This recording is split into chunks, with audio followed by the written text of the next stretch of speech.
Les minorités ont toujours une langue différente du pays où elles se trouvent, ce qui ne facilite pas leur intégration. Certaines ont un handicap supplémentaire, leur religion. Et puis, il y a celles qui cumulent tous les inconvénients.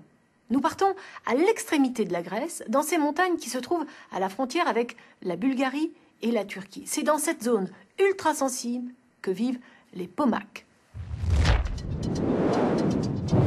Ces musulmans ont eu toutes les nationalités et aujourd'hui ils sont grecs.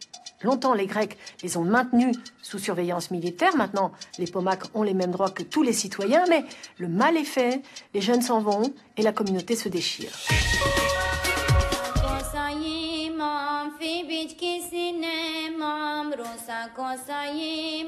Emine a quitté son village Pomak.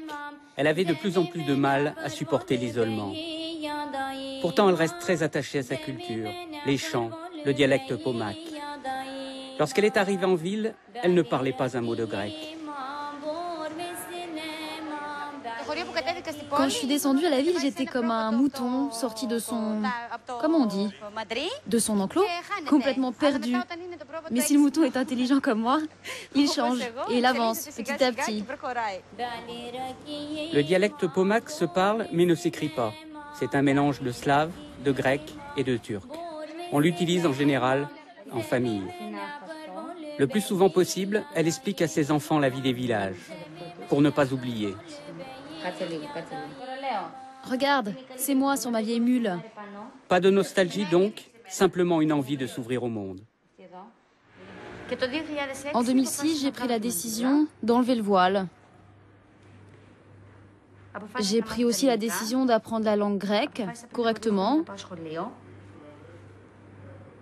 Et je me suis inscrite à l'école. Cette année, je suis en 5e et je me retrouve en compétition avec mon fils, qui est d'ailleurs bien meilleur que moi. Emine a voulu nous faire connaître son village. À l'époque, il existait une barrière qui barrait la route. Une route qui n'était pas aussi large. Le bus s'arrêtait ici, tout le monde descendait et se présentait à ce bureau pour montrer son pass. Si on ne l'avait pas, on nous renvoyait à pied dans les villages. Ce n'est que depuis 15 ans que les Pomaks peuvent circuler librement en Grèce. Et des brimades, ils en ont subi. Islamisés de force durant l'occupation turque, puis complètement discriminés jusqu'aux années 80. Ils n'avaient pas le droit d'aller à l'université, d'être fonctionnaires ou de faire de la politique. Même aujourd'hui, lorsque les Pomaks demandent la reconnaissance de leur minorité, le gouvernement grec fait la sourde oreille. Aucun des politiques que nous avons contactés pour en parler n'a souhaité nous recevoir.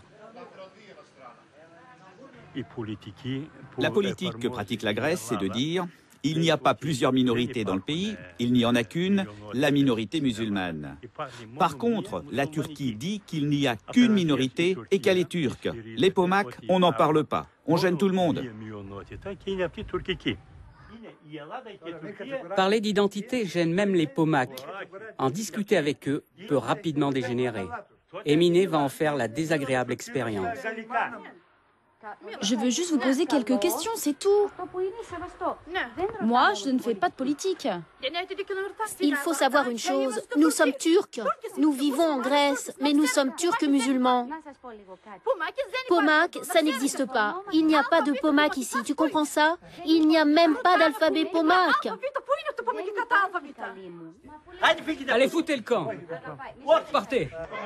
Entourés par une foule de plus en plus nombreuse, nous sommes enfermés et injuriés pendant plus de 6 heures.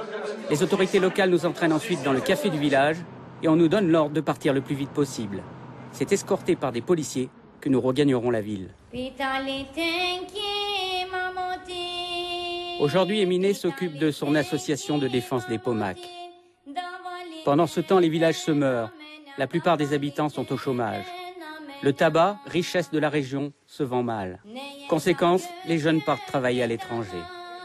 Aujourd'hui en Grèce, il ne reste plus que 30 000 Pomaks. On se quitte et on se retrouve sur le blog de l'émission. Il vous suffit de taper les mots « Avenue de l'Europe » sur Internet et vous y trouverez toutes les réponses aux questions que vous devez sûrement vous poser après ces reportages. Très bonne soirée, à la semaine prochaine.